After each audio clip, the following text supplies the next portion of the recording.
चंड की पूजा का वर्णन। महादेव जी कहते हैं, स्कंद, तदनंतर शिव विग्रह के निकट जाकर साधक इस प्रकार प्रार्थना करे, भगवान, मेरे द्वारा जो पूजन और होम आदि कार्य संपन्न हुआ है उसे तथा उसके पुण्य फल को आप ग्रहण कर लें। ऐसा कहकर स्थिर चित्त हो उद्धव नामक मुद्रा दिखाकर अर्ध जल से नमः सहित पूर्वोक्त मूल मंत्र पढ़ते हुए इष्ट देव को अर्ध निवेदन करें। तत्पश्चात पूर्ववत पूजन तथा स्रोतों द्वारा स्तवन करके प्रणाम करें तथा परांग मुख अर्थ देकर कहें, प्रभो मेरे अपराधों को क्षमा करें।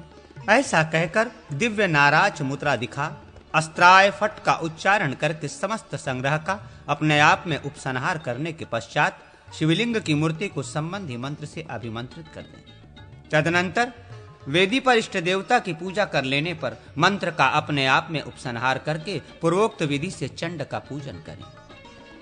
ओम चंडशाय नमः से चंड देवता को नमस्कार करें। फिर मंडल के मध्य भाग में ओम चंडमूर्तये नमः ये चंड की पूजा करें। उस मूर्ति में ओम धूलि चंडेश्वराय नमः फट स्वाहा बोलकर चंडेश्वर का आवाहन करें। इसके बाद अंग पूजा करें, यथा ओम चंड हृदयाय ओम फट इस मंत्र से हृदय की, ओम चंड शीर से ओम फट इस मंत्र से सिर की, ओम चंड शिखाय ओम फट इस मंत्र से शिखा की, ओम चंड युष्काय वचाय हूं फट से कवच की तथा ओम चंडास्त्राय ओम फट इससे अस्त्र की पूजा करें। इसके बाद रुद्राग्नि से उत्पन्न हुए चंड देवता का इस प्रकार ध्यान करें। चंड देव अपने 2 हाथों में शूल और टंक धारण करते हैं। उनका रंग सांवला है। उनके तीसरे हाथ में अक्षसूत्र और चौथे में कमंडलू हैं। वे टंक सी आकृति वाले अर्धचंद्राकार मंडल में स्थित हैं। उनके 4 मुख हैं। इस प्रकार ध्यान करके उनका पूजन करना चाहिए। इसके बाद यथाशक्ति जप करें। हवन की अंगभूत सामग्री का संचय करके उसके द्वारा जप का दशांश होम करें। भगवान पर चढ़े हुए या उन्हें अर्पित किए हुए गो, भूमि, सुवर्ण, वस्त्र आदि तथा मणि सुवर्ण आदि के आभूषण को छोड़कर शेष सारा निर्माल्य चंडेश्वर को समर्पित कर दें। उस समय इस प्रकार कहें, हे चंडेश्वर, भगवान शिव की आज्ञा से इलेह, चौष आदि उत्तम अन्न, तांबुल, पुष्पमाला एवं अनुलेपन आदि निर्माल्य स्वरूप भोजन तुम्हें समर्पित है। चंड, ये सारा पूजन संबंधी कर्मकांड मैंने तुम्हारी आज्ञा से किया है। इसमें मोहवश जो न्यूनता या अधिकता कर दी गई हो वो सदा मेरे लिए पूर्ण हो जाए, न्यूनारिकता का दोष मिट जाए। इस तरह निवेदन करके उन देवेश्वर का स्मरण करते हुए उन्हें अर्घ देकर संहार मूर्ति मंत्र को पढ़कर संहार मुद्रा दिखाकर धीरे धीरे पूरक प्राणायाम पूर्वक मूल मंत्र का उच्चारण करके सब मंत्रों का अपने आप में उपसंहार कर ले। निर्माल्य जहां से हटाया गया हो उस स्थान को गोबर और जल से लीप दें। फिर अर्ध आदि का प्रोक्षण करके देवता का विसर्जन करने के पश्चात आचमन करके अन्य आवश्यक कार्य करें। घर की कपिला गाय, चूल्हा, चक्की, ओखली, मूसल, झाड़ू और खंभे आदि का पूजन एवं प्राणाग्निहोत्री की विधि। भगवान महेश्वर कहते हैं, स्कंद, अब कपिला पूजा के विषय में कहूंगा। निम्नांकित मंत्रों से गोमाता का पूजन करें। ओम कपिले नंदे नमः, ओम कपिले भद्रे नमः, ओम कपिले सुशीले नमः, ओम कपिले सुरभ्रिभे नमः, ओम कपिले सुमन्ये नमः, ओम कपिले भुक्ति मुक्ते प्रदे नमः। इस प्रकार गोमाता से प्रार्थना करें। देवताओं को अमृत प्रदान करने वाली वरदायिनी जगन्माता, सौरभेयी, ये ग्रास ग्रहण करो और मुझे मनोवांछित वस्तु दो। कपिले, ब्रह्मर्षि वशिष्ठ तथा बुद्धिमान विश्वामित्रा ने भी तुम्हारी वंदना की है। मैंने जो दुष्कर्म किया हो मेरा वो सारा पाप तुम्हारा। गौ में सदा मेरे आगे रहें, गौ में मेरे पीछे भी रहें, गौ में मेरे हृदय में निवास करें और मैं सदा गौओं के बीच निवास करूं। गो माता, मेरे दिए हुए इस ग्रास को ग्रहण करो। गोमाता के पास इस प्रकार बारंबार प्रार्थना करने वाला पुरुष निर्मल पाप रहित एवं शिव स्वरूप हो जाता है। विद्या पढ़ने वाले मनुष्य को चाहिए कि प्रतिदिन अपने विद्या ग्रंथों का पूजन करके गुरु के चरणों में प्रणाम करे। गृहस्थ पुरुष नित्य मध्याह्न काल में स्नान करके अष्टपुष्टिका 8 फूलों वाली पूजा की विधि से भगवान शिव का पूजन करे।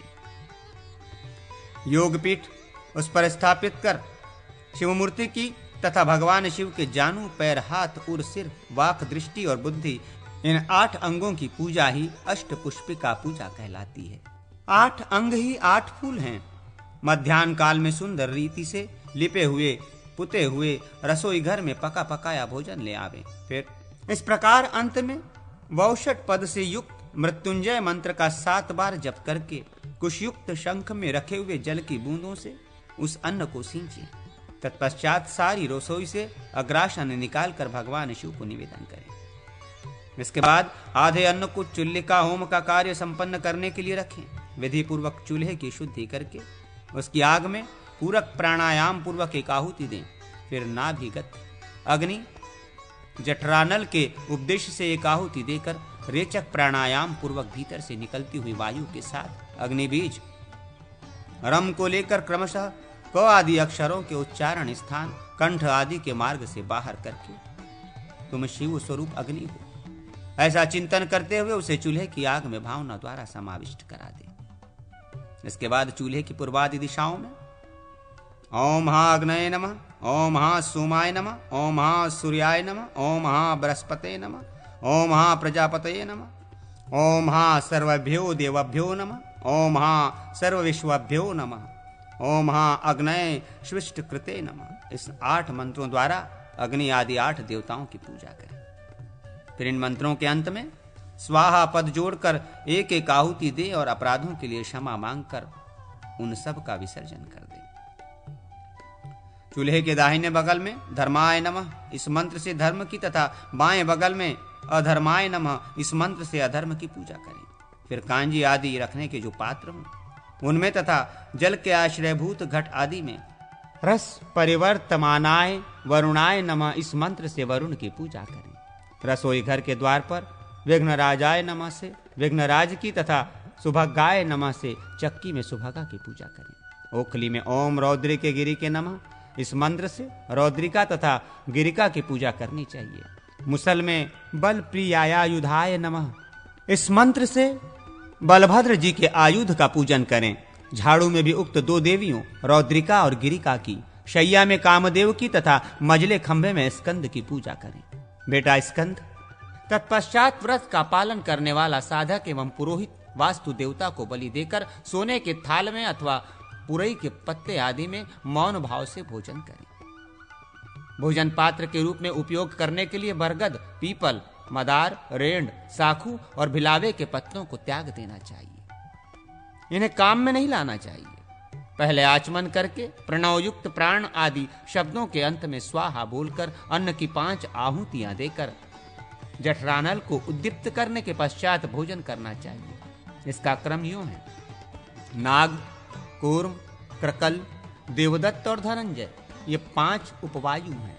अतेभ्यो नागादिभ्य उपवायुभ्य स्वाहा इस मंत्र से आचमन करके भात आदि भोजन निवेदन करके अंत में फिर आचमन करें और कहें ओम अमृतोपस्तरणमसि स्वाहा। इसके बाद 5 प्राणों को एक एक ग्रास की आहुतियां अपने मुख में दें। ओम प्राणाय स्वाहा, ओम अपानाय स्वाहा, ओम व्यानाय स्वाहा, ओम समानाय स्वाहा, ओम उदानाय स्वाहा। तत्पश्चात पूर्ण भोजन करके पुनः चुल्लू भर पानी से आचमन करें और कहें ओम अमृता पिधान नामसि स्वाहा। ये आचमन शरीर के भीतर पहुंचे हुए अन्न को आच्छादित करने या पचाने के लिए है। पवित्रादि